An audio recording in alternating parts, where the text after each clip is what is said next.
wants them to do. Like, they don't have the awareness or even the self-control to, like, have the independent thought process working. They're kind of at the mercy of what's happening online, sadly. So they buy stuff based on, like, the ads that are shit out. The songs they listen to are based on YouTube recommendations or the rabbit holes that they follow. Right. So this is all propaganda driven. It's all capitalistic driven, and that's fine. That can exist simultaneously with this reality that I'm suggesting. The algorithm can behavior for more righteous causes. To take the human factor out. Yes, because it seems like human decisions right now are compromised based on previous conditioning. So, not the example that I was just stating about how people just can't think for themselves, but that goes all the way up to politicians and people at the CDC, for example, or anybody who has an agenda, essentially. Right. Their natural flow of thought, or anybody who uses their ego as like the sort of the wheel, the steering wheel for their decision making, and isn't aware that it's their ego acting when they make rash decisions or instinctual decisions that aren't really thought out. I've been there, man. I've done a lot of shit off instinct in the last year. And I look back and I'm like, I just sat there for an extra 10 seconds Mm-hmm. let that moment just pass through. I wonder what the outcome would have been. Right. So it just seems to me like life in general is going to keep doing that and keep repeating these experiences for not only people of a high consciousness, people of a low consciousness, people right in the middle, people who have zero consciousness. It's going to keep repeating experiences that, in my opinion, are intent on seeing growth. And even the lowest rungs of aptitude and cognitive processing, they're going to immerse in these day-to-day, like, hamster wheel style events that eventually something clicks, even if it's a little tiny something, and they get bumped up to, like, the next level of processing thought.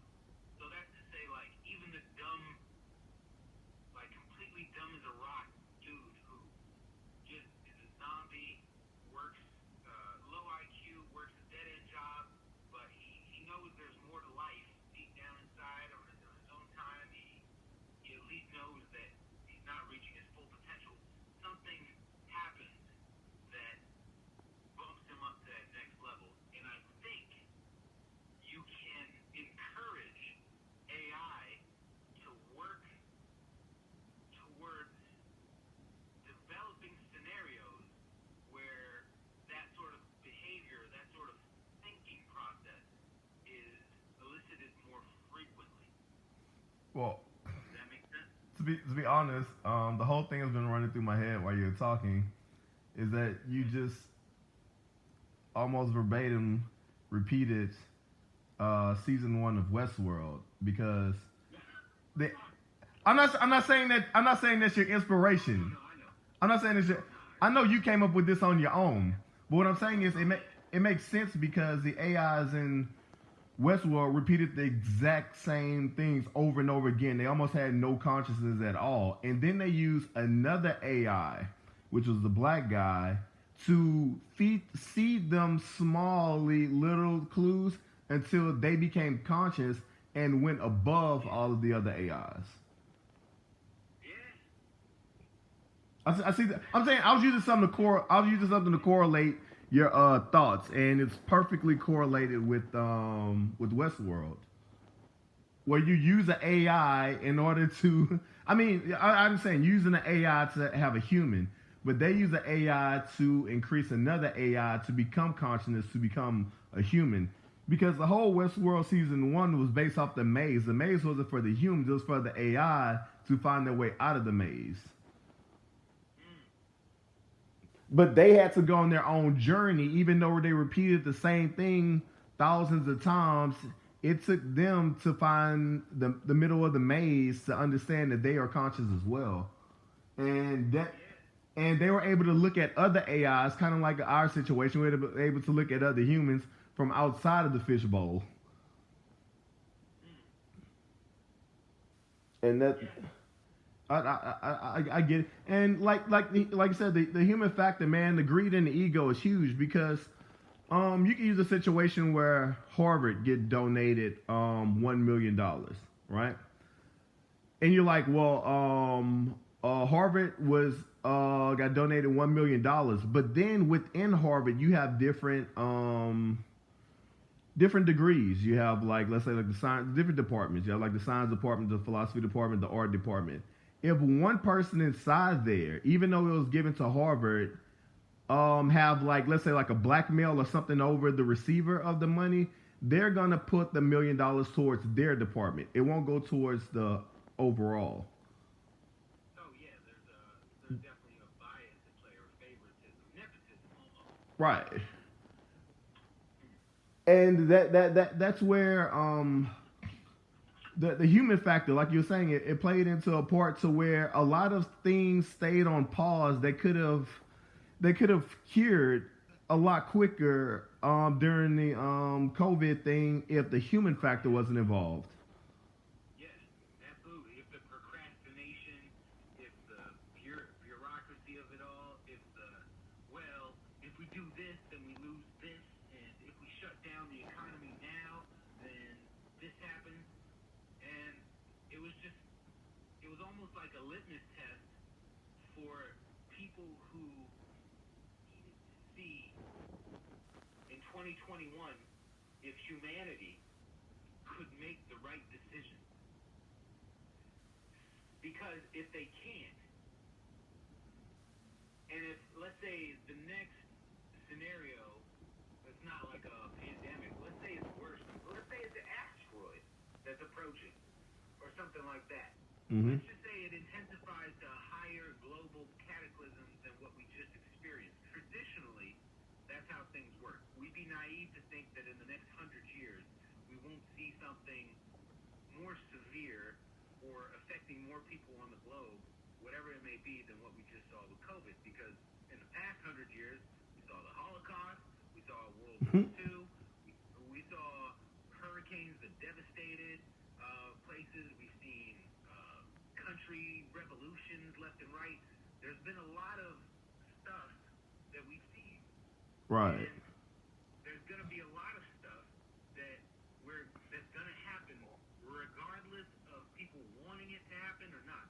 And that's what COVID taught me, is that, man, COVID was like a launching pad for so many people to play victim almost, and to get out all their inhibitions that they've been waiting on for, like, voicing their opinion on this or that or this or that.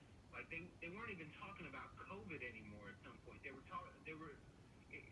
shifted all to this weird political landscape and getting your opinion out on vaccinations. There's like deeper levels of what people are trying to use COVID to, like, get out and be vocal on, at least from my observation. So what that tells me is that the reality and the best case scenario and the best outcome is always going to be shrouded by the human need to try to tackle it, or to try and resolve it in a way that it deems fit. But the way that it deems fit is always distorted a little bit, because ego, greed, opinion, bias, favoritism, tribalism, all of these things that have conditioned the person along the way. They can't help it. Oh yeah, you can't. When I hear someone's opinion on whether or not they want to get vaccinated, all I hear is however long they've lived I hear their experience of conditioning. Like that's all I hear. If somebody is like adamant about like you gotta go get vaccinated, man, because it's the right thing to do for your neighbors, for your family, for everybody around you, I can almost piece together the puzzle of their life, and I can like see how they would react to other situations. And there's nothing wrong with that, like at all. I'm not I'm not an anti-vaxxer, period. My track record does not align with my stance on not getting vaccinated, which is very strange to me. I just don't, there's nothing, I'm almost stoic with it right now. So I'm like, if nothing is pushing me in one way or another, I'm just going to keep on going the way that I was going in the first place. Right. I'm not going to allow external influencers, even if they're close friends, even if they're family, because I can pick up on the conditioning. Like I can see when I walk into my parents' place and we have a talk on getting vaccinated, I can see that they've listened to CNN for like 10 hours in the last week. It drives me crazy because I'm not talking to my parents anymore. We're living in a world where conditioning has somehow cut through to the unconscious on a regular basis. Oh, yeah. Conditioning is like breathing now. It's even people don't even know that they're conditioned. It's kind of like you don't even know you're breathing in oxygen and nitrogen. You just think you're breathing, but actually you're breathing in atoms. You don't even know you're conditioned.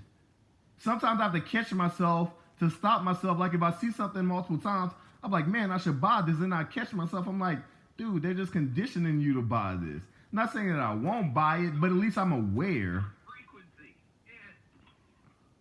Yeah, some people are just not aware at all. They're like, man, I really think I need this, but you don't think you need this. They had an algorithm that push you towards you thinking that you need this. Absolutely. Yeah, it's a good way in the. I think okay. This deals with the situation, but I mean, do you think that conditioning is a bad thing? Do you think without conditioning there will be chaos, or do you think no chaos even if there was no conditioning? Oh, sure. If you depattern people like with a Thanos snap, and all of a sudden they lose all of the good and negative conditioning that they've experienced in their lifetime, of course it turns into chaos because you're asking, at least let's just keep it U.S. You're asking 150 million adults to all of a sudden have an independent thought process when it comes to their day. And that scares them. It may not be chaos. It may just result in the exact opposite. Everybody stays at home and sits on the couch for 20 hours out of the day because I don't know that people are that motivated. But at the same time, like if you strip away all the conditioning, does it bring back motivation? Does it bring back meaning and self-initiation? I don't know. It's weird. I mean, these one of the, huh? It did with me. Like as soon as I stopped working in corporate America, it was like going on a fast. It was like I stopped eating sugar all of a sudden. Right. And I've done that too. Like I quit sugar about 5 or 6 years ago. Stopped drinking soda. I pay a lot of attention to the content on all the foods that I take in. If anything has over like 2 or 3 grams of sugar, I'm strict with it. I'll say no to it. So it's the same thing. It's the same thing as like turning off the news and stop watching the news. It's all parallel.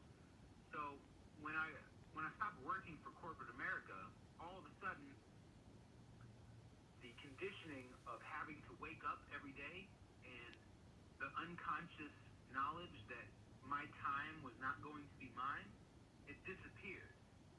Now the difference is I always had a a lot of things that I wanted to do with my time. And so it made it easy for me to turn the on switch on to self-initialized like use of my day. That's the question mark with everybody else. If you like, let's just say everybody loses their job tomorrow, or a place goes out of business that employs 10,000 people. Right. The first thing those 10,000 people are going to do, most of them, is complain, or they're going to be in a state of shock or denial, because that's just the way that things work. But when they get to acceptance, are they just going to run back to another job? I believe so. Yeah, because but the reason is because I wouldn't run back to another job. So then I use me as a contrast to them, and I know myself pretty well. That's because I had enough interest in a variety of things to fill my time with. So that's kind of all that's needed in order for what you're suggesting to take place and it not be chaos. Like, people need to develop skills in like simple things so that when the time comes, they can fill their days with taking the initiative with that individual growth.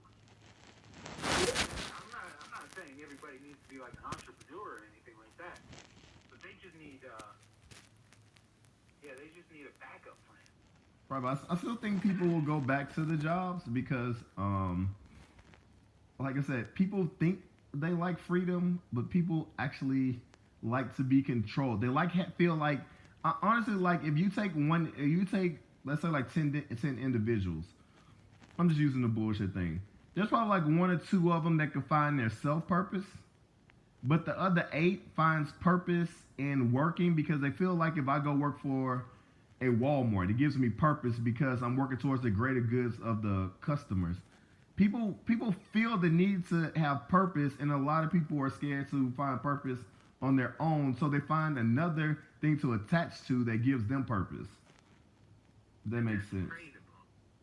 Yeah, but that's preyed upon. That's capitalized upon by the corporate sort of machine. Yeah, and Maybe it's all altruistic at the same time. I mean, one thing I believe in is like I do not the movie Tom what's we had this conversation about this movie before Tom out what was Justin Timberlake and Tom what? Oh, In Time, right? We had this discussion. You have to have a lower class. Everybody can't be entrepreneurial like you had said earlier because who's at the registers? Well, we don't have registers anymore. That's so 90s thoughts for Walmart. But who's yeah, I mean not just Walmart. Let's say like a business. Who's answering that phone call? You know, if everybody when you need help for like let's say like a certain let's say like your phone goes out and you need customer service. If everybody has an entrepreneurial thought process or all rich, no one's there to answer the phone to help you out, which I think in return makes life kind of miserable because I can't go to amusement park tomorrow because no one's gonna be there to work. I can't go catch an airplane because everybody wants to be an entrepreneur or they're already rich, so they don't have any pilots left.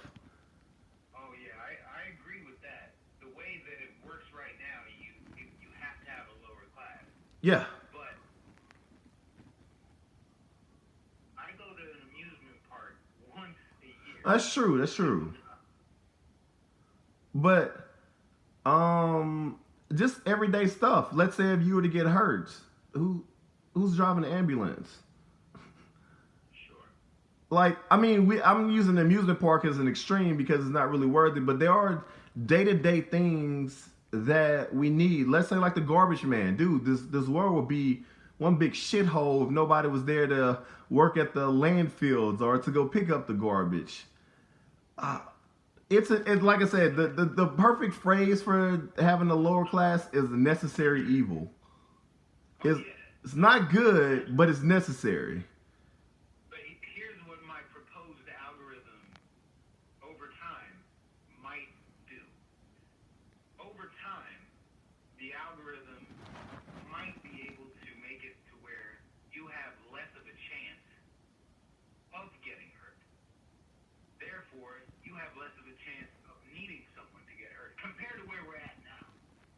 Because right now, the infrastructure and the economy and the jobs that we have created are somewhat based on a 20th century model of supply and demand.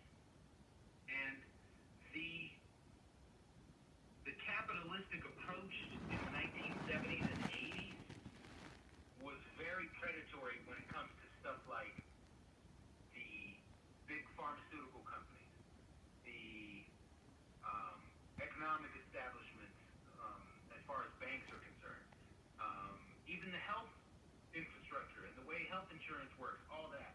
It was it was like the people in charge of putting those pieces of things in order and getting them going. It's like they hit a gold rush of potential. They're like, oh wait, hey man, if we get people on this drug, then they'll need this drug, then they'll need to visit us this many times a year, and we'll be able to employ this many people, and just watch, in a year or two, we'll have this big of a hospital with this much public funding and this many tax breaks. They basically took the church model, the Catholic church model, and said, like 200 years ago, the church was talking about the same stuff. They were like, how do we get more people here? How do we make our church bigger? How do we expand? How do we gain more influence? How do we spread? That's been the thing. That's been humanity's thing forever. Oh yeah, especially with the church. Why the reason why you have to go to church to get married? You know, everyone gets married, but why does it have to be at a church? Exactly. Exactly.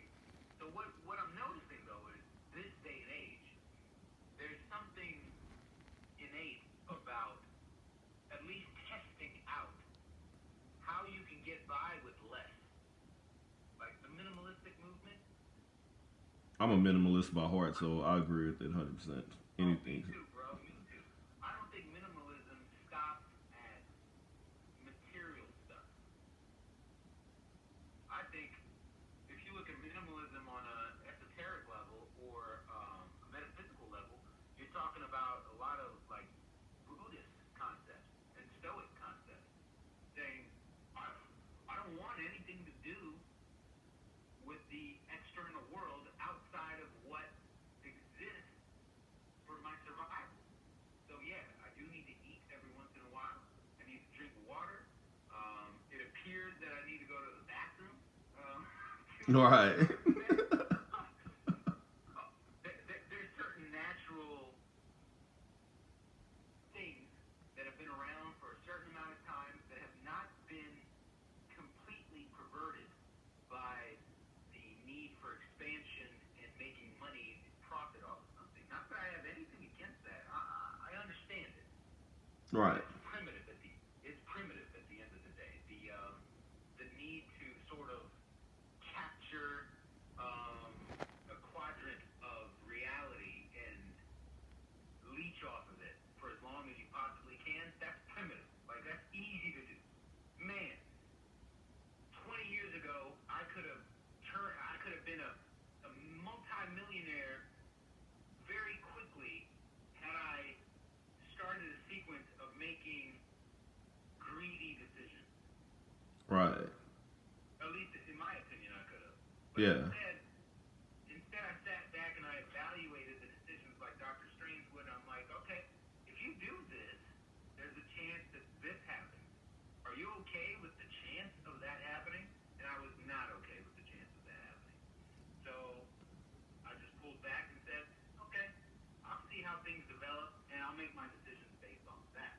Right. To go back a little bit to what I'm suggesting overall is if the algorithm steers humanity towards minimalism and they find out that they can actually get by with a considerable amount less than they've needed for this amount of time, I think it changes the entire infrastructure of what we're talking about.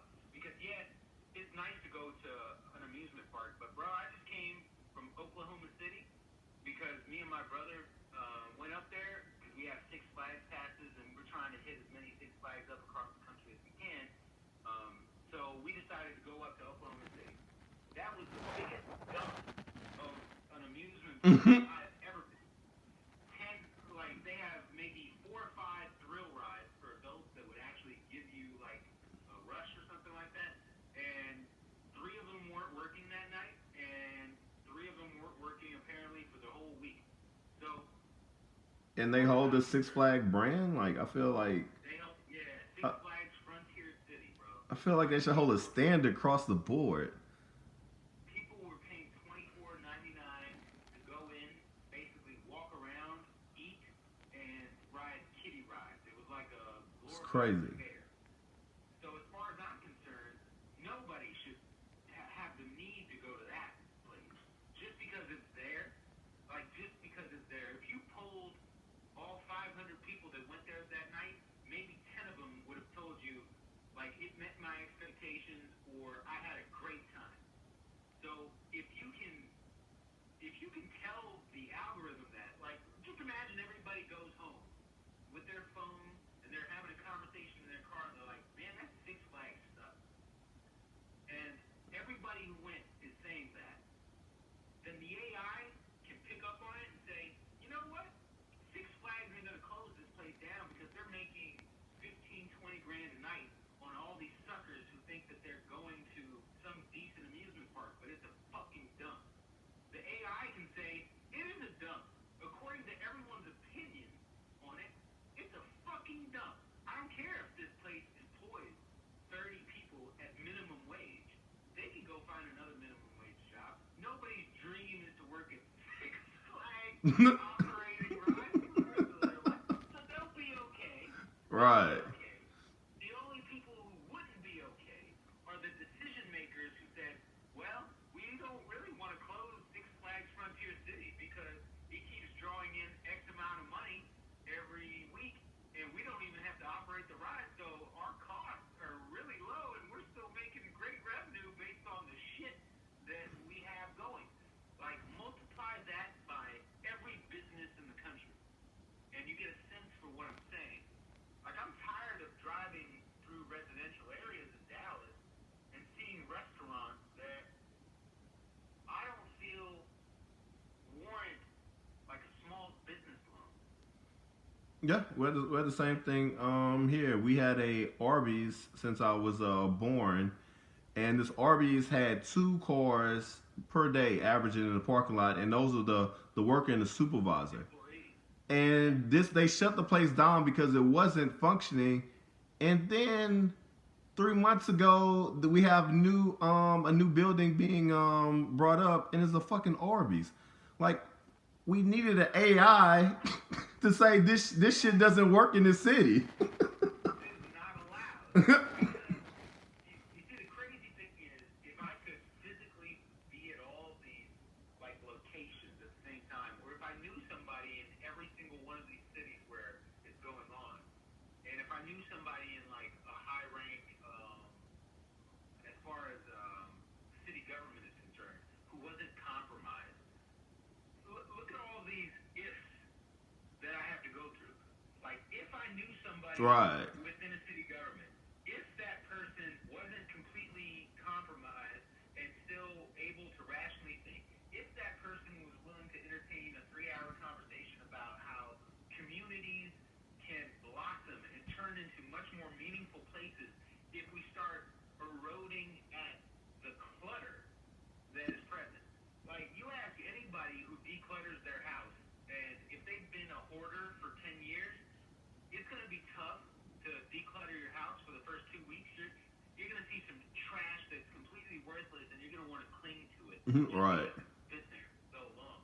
But if you give it a chance, a month or two later, your entire mentality, the fact that you come home to a cleared space, affects your brain. It affects your well-being, just mental, physical, all around. If we do that on a community level, we don't know what that looks like yet, because we have all the perks of living in an information era, in a highly intellectual era when we want to be. We have all the perks of transportation, of communication. We have all these perks that aren't taking up a lot of space. Some of it could be argued, like transportation. I mean, the roads and all that. There's probably some roads that don't need to exist, but whatever. Right. But there's so much trash as far as the buildings are concerned that, in my opinion, are affecting people's mental health much more than we give it consideration. So I don't know how I got to this point. I'm gonna build upon that. Is your algorithm deeming what business is useful and not useful? Not. There's no criticism on this. Okay. Yeah, based off statistics. Yeah, based off actual data, it is going to say, hey, you've got a $5 million business loan for your nail salon, and the nail salon down the street that you wanted to compete with is more profitable, and more people go there.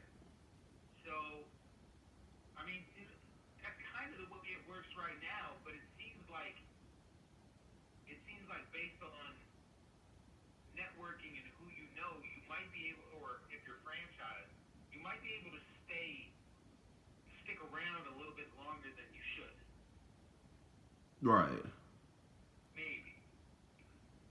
Yeah, I mean, I believe the AI should have access to their local network, and I mean, this would actually help maximize your production if you have an AI telling you what you can do to improve, or if this is useless. Yeah.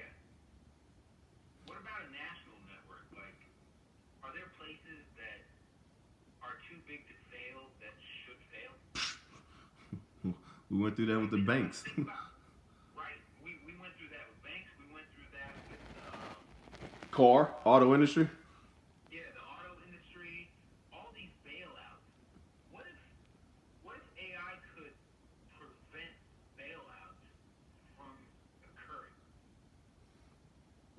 Right, before it happens, or allot the money to the ones that actually need it that will be successful. Because during the and I wish you could cut out the human factor, because one of the big things when the banks was too big to fail, if you do research on it, after they were bailed out by these CEOs that were making horrible decisions, they rehired the CEOs because they said these CEOs understand the mistake that was made before and they're going to do better later. They knew it was a mistake while it was happening. Right. It just blows my mind, man. And one thing on your algorithm, this is just a small little piece. Would it be more of a European thought process on organ donation, or U.S.? Because in Europe, you're born an organ donor and you have to opt out. In America, it's the complete opposite. You're not an organ donor and then you have to opt in. That's fascinating. I had not given that any consideration. This is why Europe have more organ donors than the U.S., because it almost conditions you to feel bad to opt out, because you're already, it's kind of like that train situation. There's a train dilemma to where you're riding on a train and there's a split, right? One goes left, one goes right. The left one has 5 people on it that's gonna die 100% without any thought control over you, but you're sitting in front of the train. The lane to the rails to the right has 1 person on it, but you have to physically press right on the controller to run over one guy and save 5 people.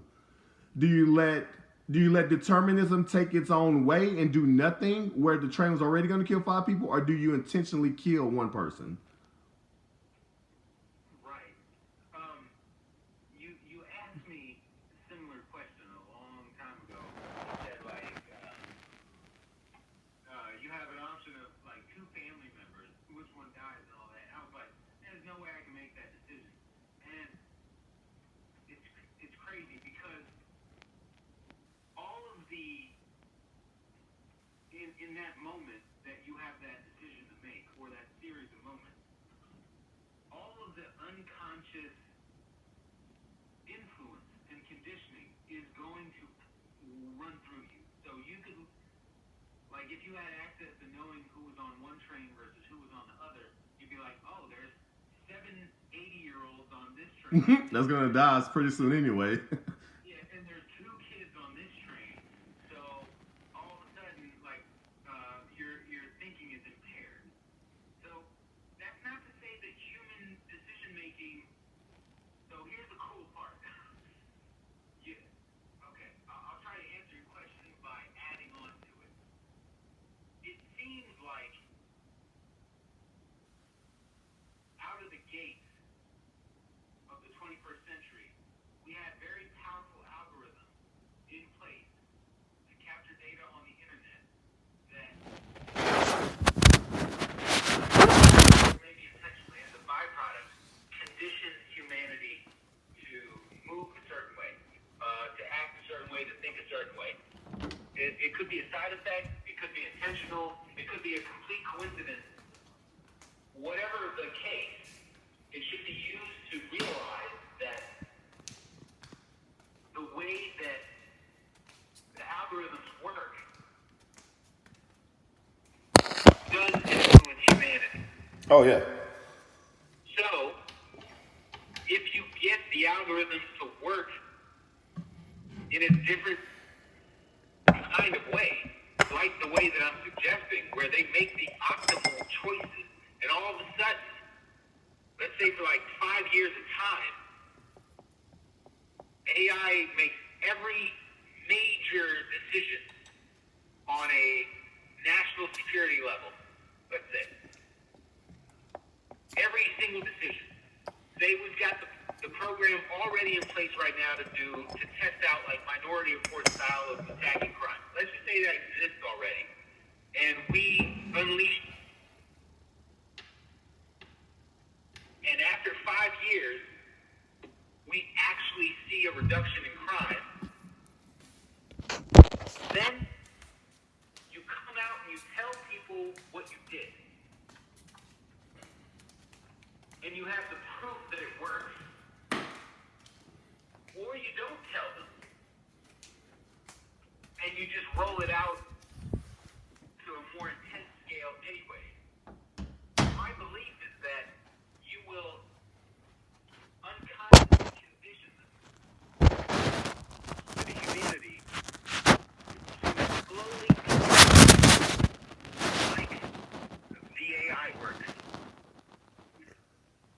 Yeah. Because that's what happens now. That's what happens now. Like the AI is trained to bounce around, pull data, and use what it needs to create subsets of algorithms. That's what human beings are doing. Like they're working kind of like the AI in many ways. It's just they're not as Efficient. They're not as powerful. Let's put it that way. As far as data aggregation is concerned, the majority of them. Right. So I think full circle. Just I gotta keep this simple. Full circle. I don't have to keep it simple with you, but I gotta keep it simple when it comes to like working on refinements of this. But okay, if we can agree that humanity is influenced by online algorithms right now, and that in turn legitimately affects their natural behavior, then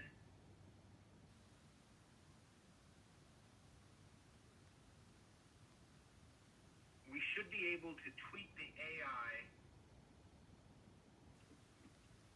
almost with a conscience and with like some code that at least points it in the righteous direction, to where it's not just focused on money making. We can add on to it. We can say, yeah, you can keep all this bullshit like propaganda and advertising stuff. Go ahead, but we're gonna put in more code that steers people to like maybe more altruistic thinking or more open-mindedness. We'll start with that, and then over time, people should be influenced by that. Because you know how hard it is to influence someone in the right way, like just by speaking with them. People are hard-headed. Like, Oh yeah. you have to be, like, you could have the best advice in the world. You could have gone through it like the day before. You could have gone through a breakup with a woman who was jealous because you cheated on her, and then the next day, your buddy says, hey, I just broke up with my girlfriend because I cheated on her, and she's very resentful. And then you could be like, that's funny. I just went through that yesterday. Since I'm a day ahead, let me tell you how my day today went. And maybe this will help you tomorrow because you're a day behind.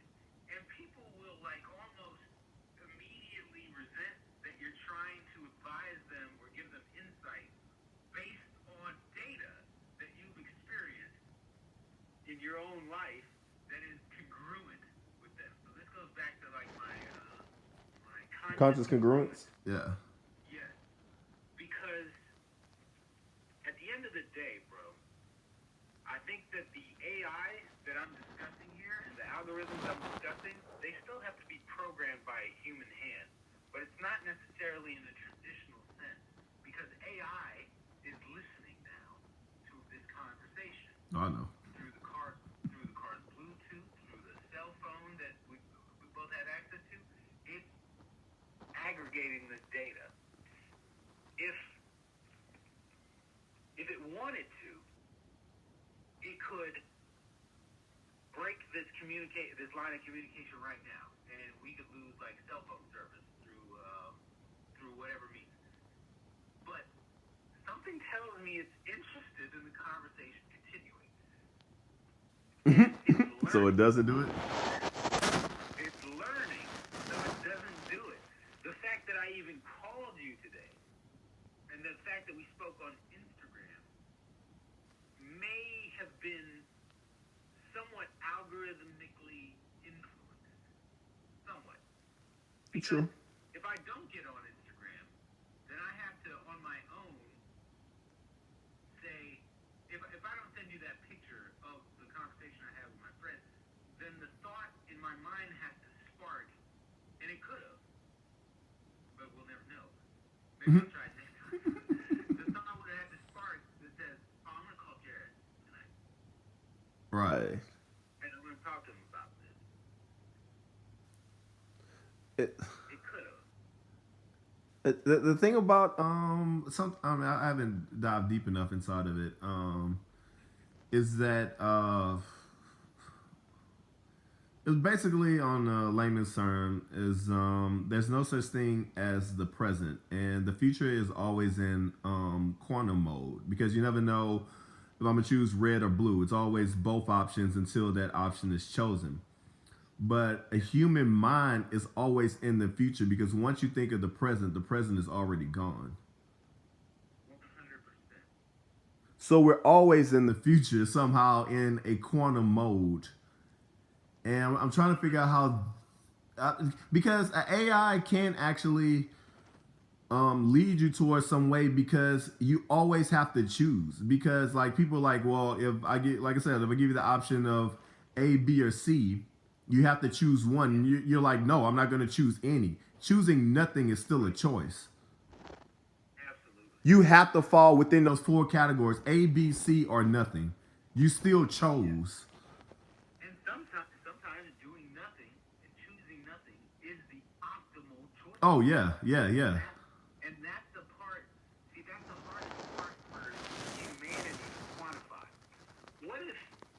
nothing regarding COVID.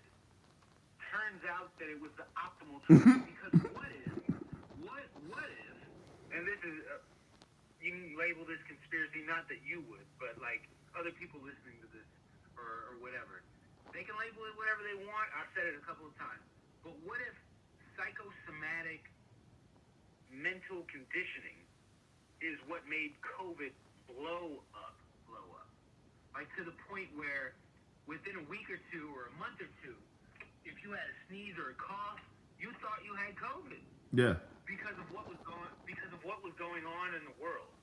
And then you go to the doctors and they have, this is very early on, mind you, they have these tests that aren't necessarily ready to go, and it turns out we're giving like 3 or 4 false positives out of every 10 tests, the ones we had in like January, February of 2020.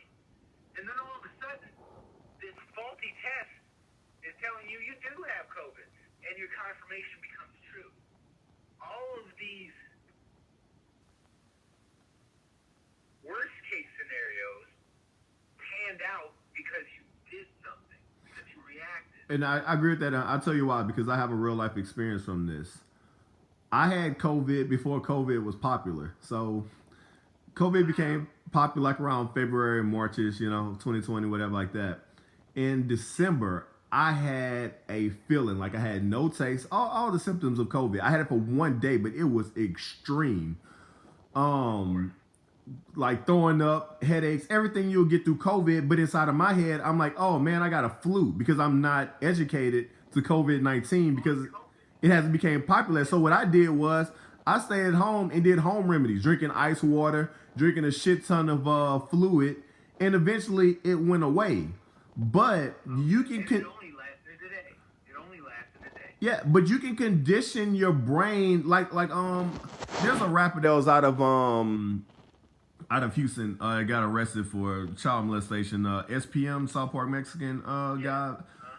He said he had sex with a chick, and like 3 or 4 people that knew of him were like, dude, you made the wrong decision. That girl got AIDS. In his head, he felt he had AIDS. His body was actually dying and getting the symptoms of AIDS, and then he found out he didn't, and it changed everything. It's crazy, like the justification inside your head can make you sicker than you really are. 100%. So what I was going to mention is, let's imagine you get COVID in March instead of when you got it. Right. I thought the most extreme. I went to the hospital for sure. And 100%. And it wouldn't have been because you would have been any sicker. Right. And that's the crazy part. Well, you know what? You might not have had to have done that because you might have been aware of the fact that the external world and what was happening in it was going to have an impact on you. That's the interesting part about influence is you can process it in real time if you are a conscious being. You can actually pick up on when something is influencing you. Oh, yeah. We talked about that earlier when I said I thought that I wanted it, but then I remembered I had 3 advertisements from earlier that made me think that I wanted it. So I was able to process it, but not everyone can do that. Yeah. You could have done it with COVID, I think. So we'll never know. Right. That would have been interesting. But now we know. And now we know like how people react to it. It's very fascinating. Yeah. So wait, let me go back to the Europe, American, U.S. thing. Which one you think, this is all an opinion, is more optimal? Born into organ donor or have to opt into organ donor? Like you said, it is a lot. The impact on the ego when you have to opt out of something is a lot more. Yeah, it's a lot based on advertising and how that works and how that captures a lot of people.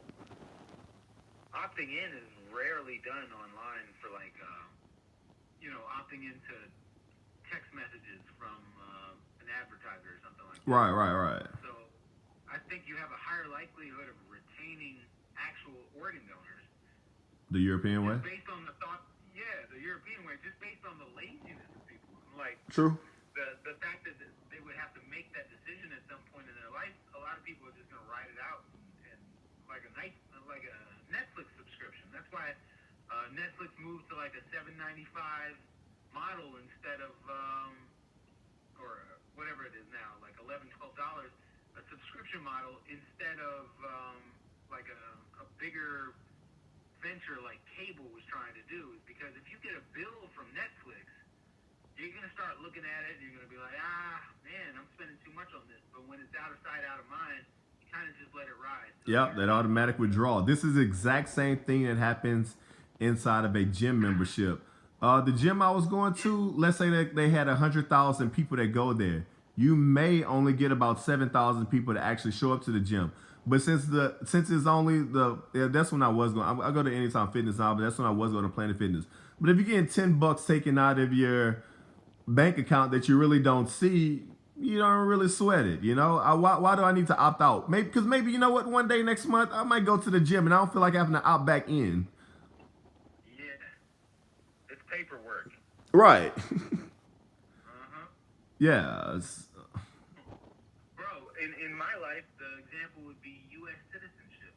Like, I'm a dual citizen right now because my birth father was an American citizen and my mom is Canadian. So I have dual citizenship unofficially because I have never gone in to do all the paperwork. It's fucking like the thought of having to go through the citizenship process.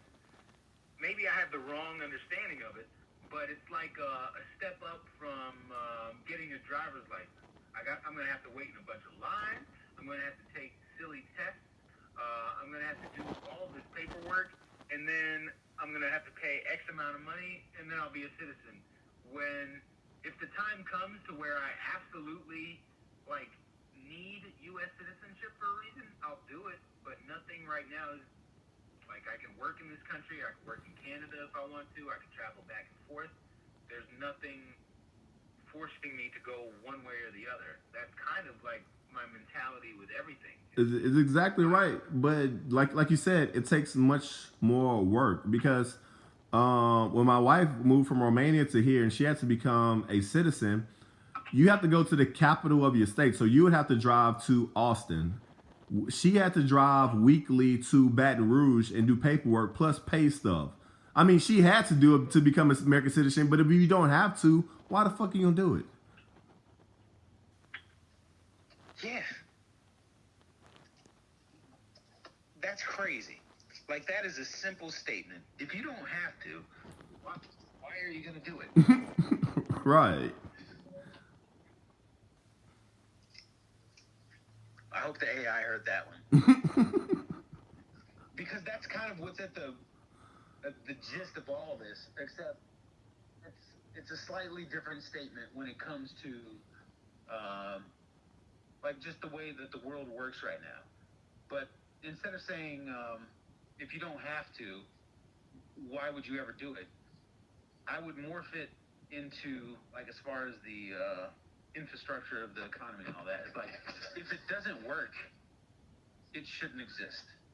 Right.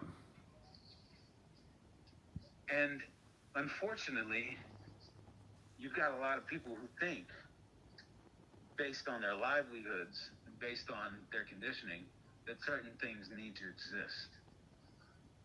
Yeah. That doesn't mean that it'll open up like this.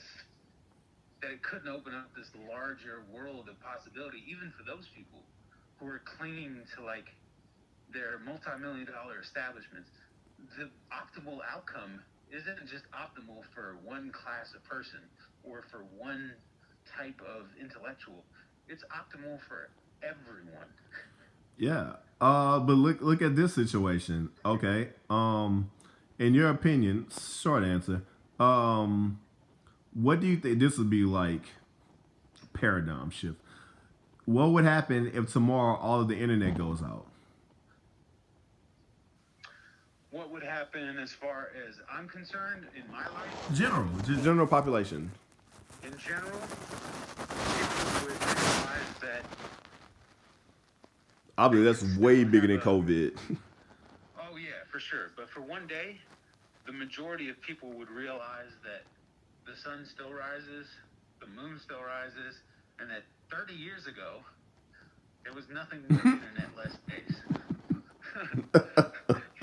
And you could still walk into a grocery store, get food without the need of the internet. You could drive around, you could find a place to eat, you could do all of the necessities that we were talking. Hey, what's up, man?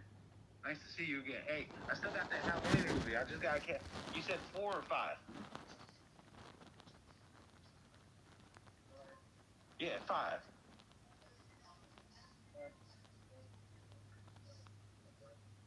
And Rob Zombie's Halloween too. I got 5 at the crib, so next time I come in, I'm bringing it. Okay? You work tomorrow? All right. I'll see you tomorrow with Halloween 5. And I was trying to go take a shit at Tom Thumb, and the bathroom was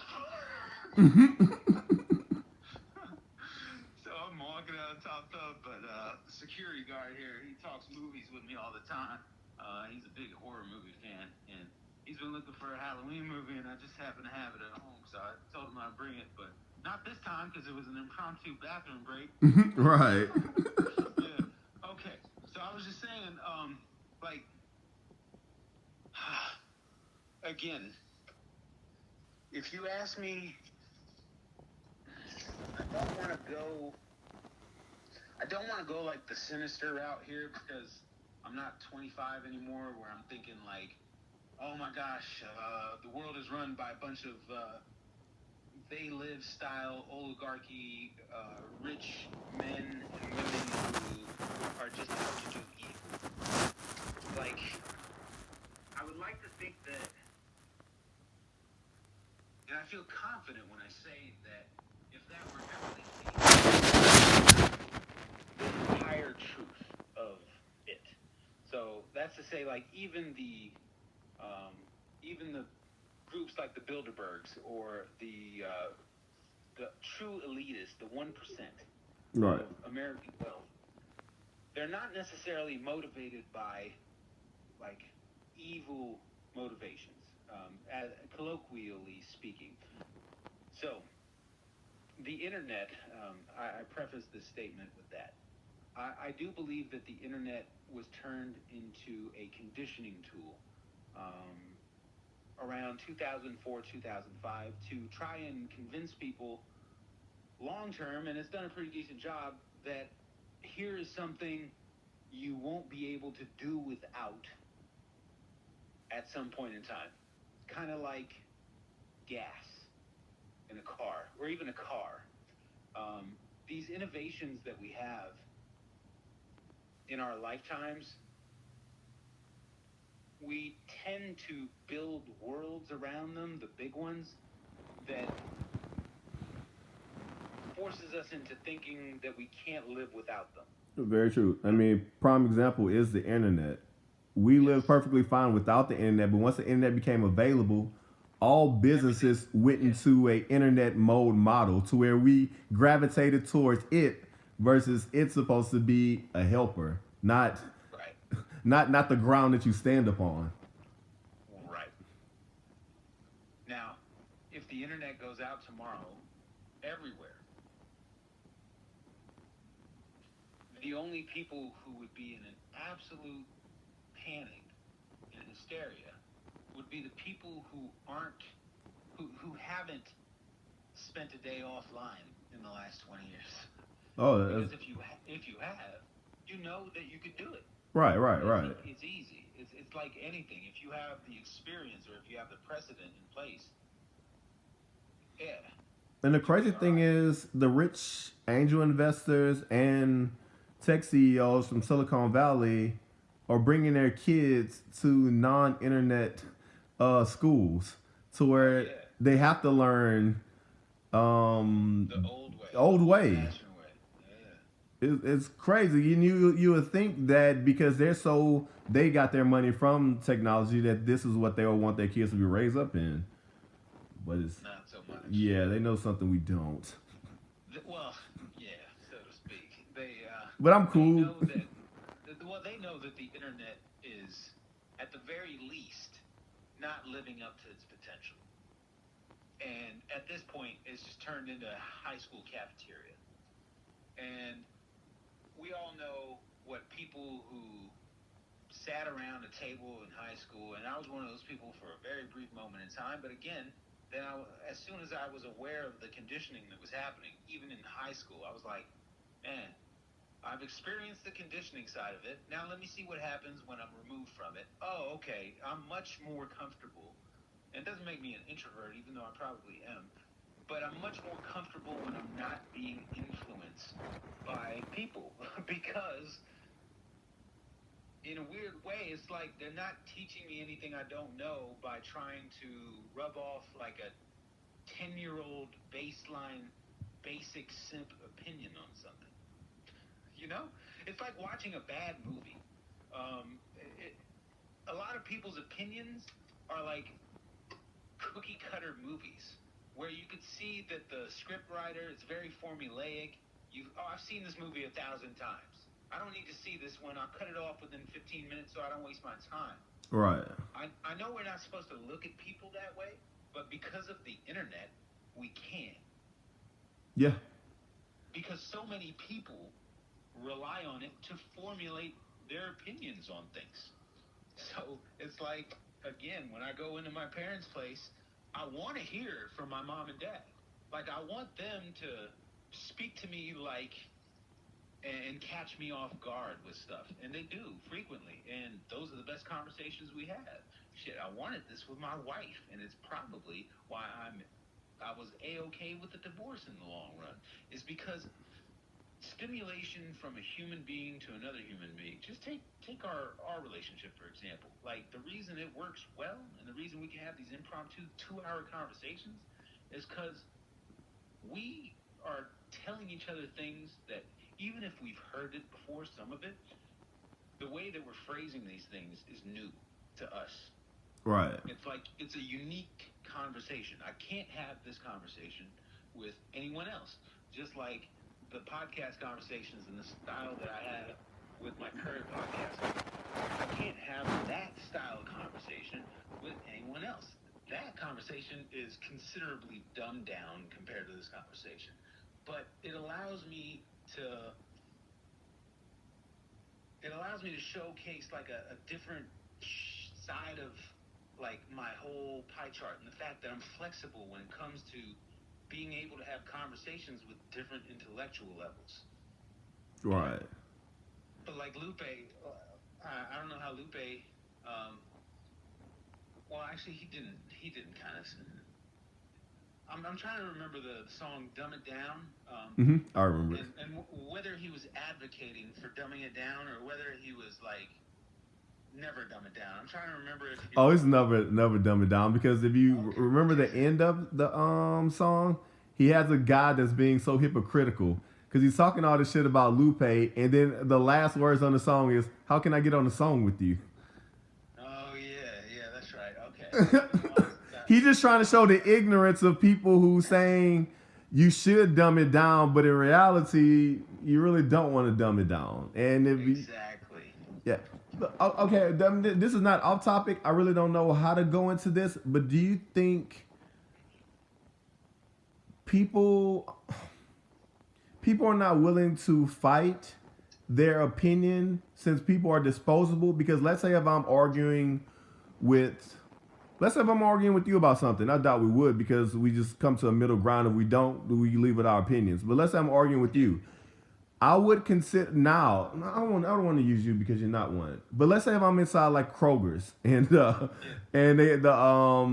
chick at the cash register, I'm having an argument with. Instead of me sitting there to validate my point, since the internet is involved in social media, people have become disposable. So I'm allowed to digress from her, go to my group, and tell them how stupid I think she was. Versus before the internet, you sat there and gave your point across. Because you get where I'm going here? I get your point 100%. I'm going to ask you a big favor. Remember this last sentence and a half for about 5-6 minutes. Let me run into my place real quick and use the restroom. All right. Come back out. But remember that, because there's been some lectures that I've been listening to lately that tap into exactly what you said. And the main point I want you to remember is the fact that you would branch off and you would go have that conversation with your own group, and then you would get to the bottom of things through that route. So that's the one I wanna work off and answer your question simultaneously. All right. Maybe like 5 minutes. All right. 5 minutes.